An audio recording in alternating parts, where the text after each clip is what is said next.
Talk about that. I mean, wind was blowing out, but 5 home runs. You guys have really been lighting it up on offense lately. Just talk about that for a bit. Yeah, it's really not what we preach to our guys, but it's nice to see. Lewis obviously had a really good weekend again. He's been playing really well the last couple of weeks, and he started off slow, and he was really frustrated with himself early on. And I loved what he was doing early on because he was being really patient and buying into what we've talked about, on the offensive side of things. But then guys like Bodie Bryan had another big weekend this weekend as well. Nick Garanya, who kind of really struggled early on, has been really on fire the last couple of weeks, and it's really lengthened out our lineup a lot, which has made us a lot stronger offensively. About the pitching staff, I mean, you guys scored 21 runs yesterday, but you also gave up 12, which probably isn't what you're looking for. Yeah, Coach Hall's not real excited about our pitching right now, but it's tough when the wind's blowing out, 20 to 30 with gust over 40. It's tough, but it's stuff that we talk about all the time. It's not an excuse. We've got to pitch better. Now we have some guys hurt right now, so we're going pretty deep. But guys like Braden Baker did an outstanding job yesterday into the wind. Dom Yurgo came in, did a good job. We're just trying to get Noah Draper back into the mix. He was dealing with an injury, so we really need him to get healthy and get him back to where he was last year.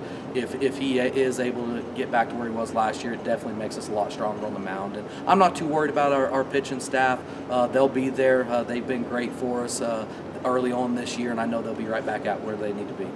A sweep was a sweep, no matter how you do it, as far as starting off the conference. I mean, that's the way to do it, right? Yeah, it was a good weekend. Obviously, Eastern's a really tough team. They can really swing it. They're a scary team offensively. It's big to be able to sweep them. They're going to beat a lot of teams in our conference this year, which hopefully will help us on down the line. But it's a long season left to go in conference. We got another huge weekend this weekend going on the road to Permian Basin. We've got to figure out a way to go on the road. We haven't played great on the road. We're on a short week with Easter this weekend. We go Thursday, Friday, Saturday. So some of those arms that threw a lot this past weekend are going to be on shorter rest this week going in down there. So it's going to be a tough week for us. We got to get mentally prepared for it and get refocused. And as you talk about the lineup and how it's kind of being filled out, it seems like everybody on the lineup is batting 300 plus. And so has it kind of been something that you guys have worked on over the course of the fall ball and now coming into now, or just something that you wanted to really preach going forward? What we work on is the short game, bunting, hitting, and running, and that really helped us win Game 3, the really close game. We had some hit and runs late in that game that were successful. We're really trying to put pressure on teams a lot more.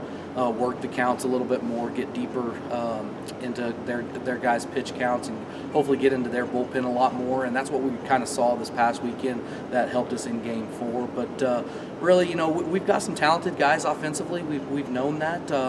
Guys like Jimmy Cubios, obviously, Nick Conyas has had a great year also. So those guys need to continue with what they're doing, but our bench has played a huge role in this season as well. I mean, guys have come off the bench. Blake Weaver came off the bench this past weekend in Game 2 and in Game 3 when Jimmy kind of went down with an injury and was outstanding for us as well. So those guys are huge for us, and we're going to have to continue to have those.